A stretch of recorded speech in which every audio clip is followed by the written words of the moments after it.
Assalamualaikum warahmatullahi wabarakatuh. Nashkurullaha syukran katsira biqiraatil hamdalah ala hidayatihi wa taufiqihi alladhi nahnu na'isu biha wa nusalli wa nusallimu ala Muhammadin ala juhdihi wa bazlihi litablighi syara'illah hidayatan lana. Amma ba'du, askurukum syukran jazilan ala masa'ilatikum bil huduri fi hadzal fasli.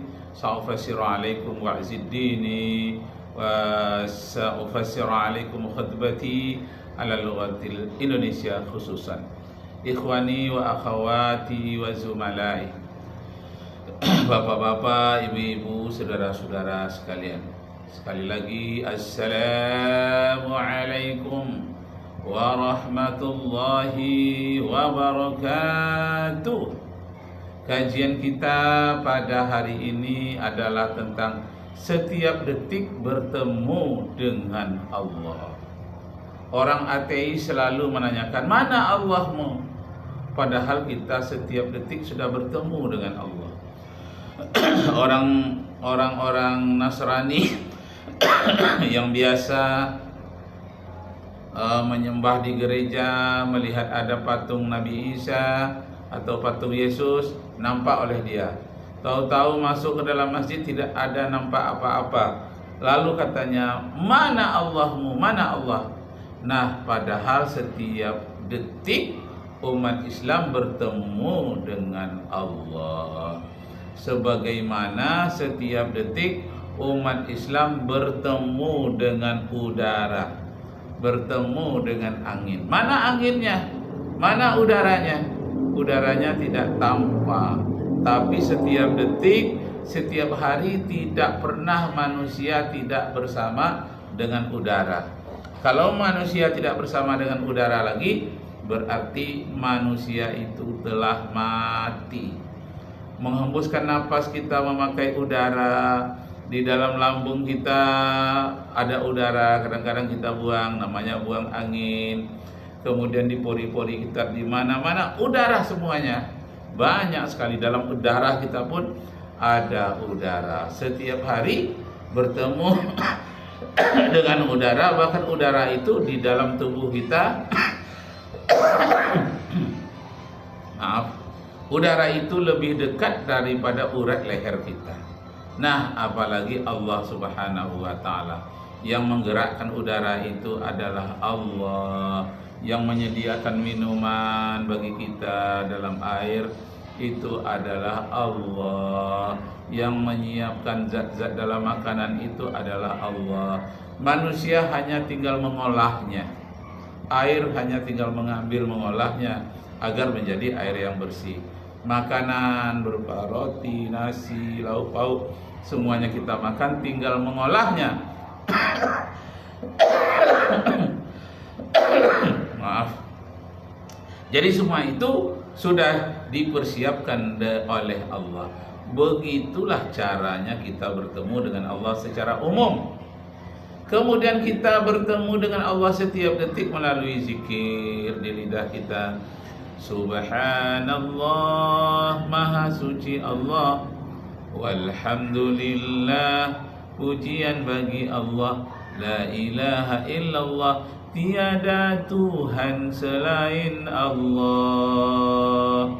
La ilaha illallah. Jadi ada pertemuan kita dengan Allah secara umum, ada pertemuan dengan Allah secara khusus. Secara khusus bertemu dengan Allah, berbisik dengan Allah, itulah salat. Sehingga disebut dengan as-salatu mi'rajul mu'minin. Salat itu adalah mi'rajnya orang-orang beriman. Jadi setiap hari umat Islam itu salat, setiap hari dia bertemu dengan Allah. Setiap hari umat Islam itu setiap detik bernapas, setiap bernapas itu bertemu dengan Allah. Nah, jadi yang menjadi pertanyaan orang-orang penyembah berhala yang punya patung, dia nampak patungnya. Itu bertemu dengan Tuhannya. Umat Islam kapan bertemu dengan Tuhannya?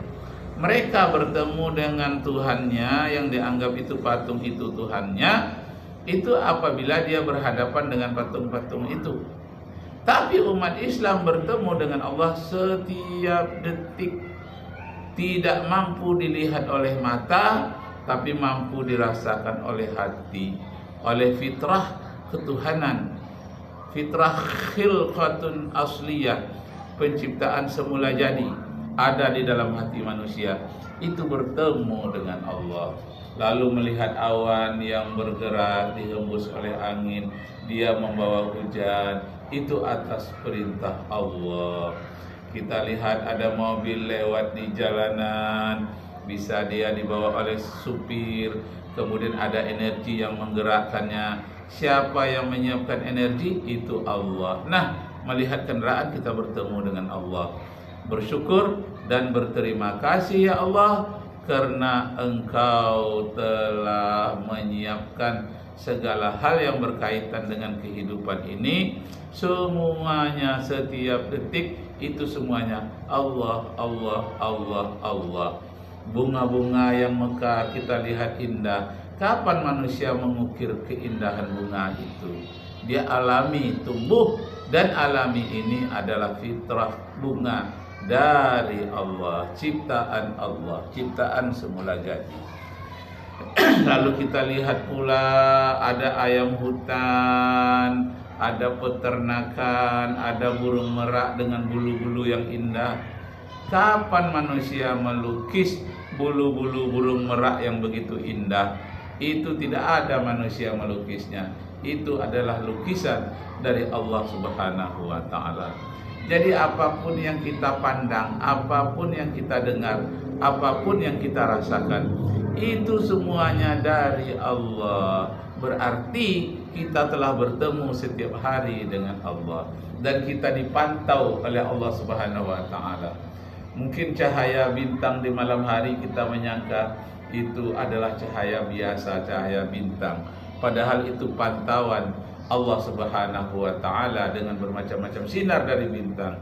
Ada sinar ultraviolet, ada sinar-sinar inframerah, dan sinar-sinar lainnya menghadap kepada manusia.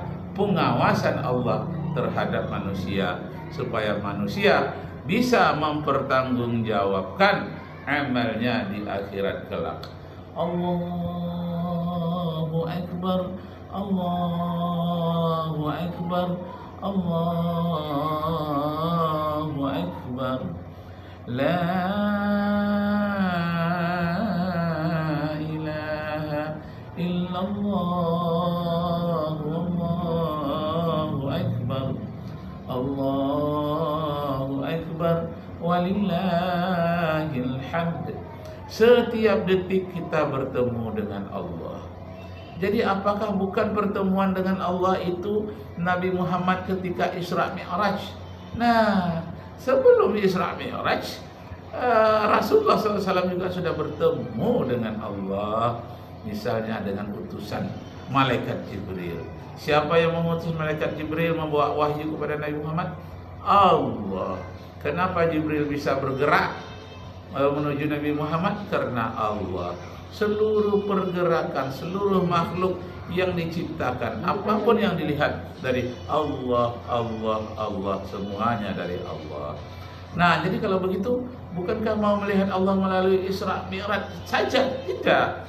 Isra Mi'raj itu adalah peristiwa yang istimewa untuk menjemput perintah sholat sekaligus memperlihatkan keindahan ruang angkasa yang berwarna-warni dengan warnanya mejinku hibiniu, merah, jingga, kuning, hijau, biru, nila, ungu. Bintang-bintang itu semuanya indah. Ada bintang namanya binyut, bintang berdenyut, ada bintang yang berkelap-kelip. Sehingga dibayangkan di dalam suatu syair oleh Rabi'ah Al-Adawiyah, katanya, ilahi anaratin nujum, oh Tuhanku, bintang-bintang kulihat sedang berkelipan. Wanamatil uyun, di saat itu larut malam, mata-mata sedang bertiduran. yukhallu habibin bihabibi, dan telah bersunyilah orang yang mencintai dengan yang dicintainya. Pintu-pintu istana sedang terkunci. Di saat itulah ya Rabbi aku datang ke hadiratmu. Di saat melihat keindahan bintang-bintang di ruang angkasa, lalu aku melihat kepada diriku ini, aku mencintai Engkau ya Allah. Sehingga falsafah tasawuf yang dibangun oleh Rabi'ah al-Adawiyah namanya tasawuf mahabbah. Nah, dasarnya dari mana? Al-Quranul Karim surat Fussilat ayat yang ke-53. Sanurihim ayatina fil afaqi wa fi anfusihim hatta yatabayyana lahum annahul haqq awalam yakfi bi rabbika ala kulli syai'in syahid. Allah akan memperlihatkan tanda-tanda kekuasaannya di ruang angkasa dan pada diri kamu sendiri sampai kamu menyaksikan akan kebenaran Allah Subhanahu wa taala. Jadi kita melihat ke ruang angkasa, yang kita lihat adalah kekuasaan Allah. Kita lihat pada diri kita, semuanya adalah kekuasaan Allah. Jadi setiap detik kemanapun kita melihat, ke atas, ke bawah, ke kiri dan ke kanan, itu pada hakikatnya kita setiap detik bertemu dengan Allah. Bertemu dengan Allah. Tapi bukan seperti orang-orang pagan ketemu dengan patung. Bukan seperti itu ketemu dengan Allah. Bukan seperti orang-orang Nasrani yang ketemu dengan patung Maisha atau patung Sinterklas. Bukan seperti itu. Tapi dengan cara fitrah, mata batin melihat kekuasaan Allah Subhanahu wa taala. Kenapa zatnya yang tidak dilihat? Karena zatnya tak mampu kita melihatnya. Karena ada hadis mengatakan tafakkaru fi khalqillah wala tafakkaru fi zatillah. Pikirkanlah, renungkanlah, lihatlah alam ciptaan Allah dan jangan kamu ingin melihat zat Allah. Memikirkan zat Allah pun jangan. Masya Allah. Ini kita dengar Nabi Muhammad sallallahu alaihi wasallam dipermalukan. Kalau kamu benar telah pergi ke Masjidil Aqsa, deskripsikan kepada kami bagaimana bangunan Masjidil Aqsa. Kafir Quraisy meminta bukti dan hendak mempermalukan Rasulullah sallallahu alaihi wasallam. Masalahnya, Nabi tidak memperhatikan detail bangunan Masjidil Aqsa karena bukan itu tujuan Isra Mi'raj. Maka datanglah Jibril membentangkan sayapnya dan tergambarlah Masjidil Aqsa dengan jelas. Nabi Muhammad pun memberitahukan kepada kafir Quraisy tentang Masjidil Aqsa secara detail. Kafir Quraisy hanya bisa terkejut dan tak terima kenyataan. Mereka berkata, Muhammad adalah penyihir yang nyata. Like, komen, dan subscribe jika kamu umat Nabi Muhammad. Nah, jadi Bapak Ibu, saudara-saudara sekalian, orang-orang kafir Quraisy waktu itu belum mendalami bagaimana peristiwa alam semesta. Bahkan ini merupakan mukjizat Nabi Muhammad SAW yang terhebat, yakni mampu naik ke langit sampai ke langit yang ketujuh. Sidratil muntaha indaha jannatul ma'wa. Bapak Ibu serta saudara-saudara sekalian, sains modern telah menunjukkan bahwa memang ada jalan-jalan di langit dan bisa dilalui oleh manusia. Umpamanya di dalam surat fa bi ayyi ala'i rabbikuma tukadziban, itu dikatakan in istata'tum an tanfuzu min aqtaris samawati wal ard fanfuzu la tanfuzuna illa bisultan. Silakan naik ke langit, kamu tidak bisa naik kecuali dengan ilmu pengetahuan.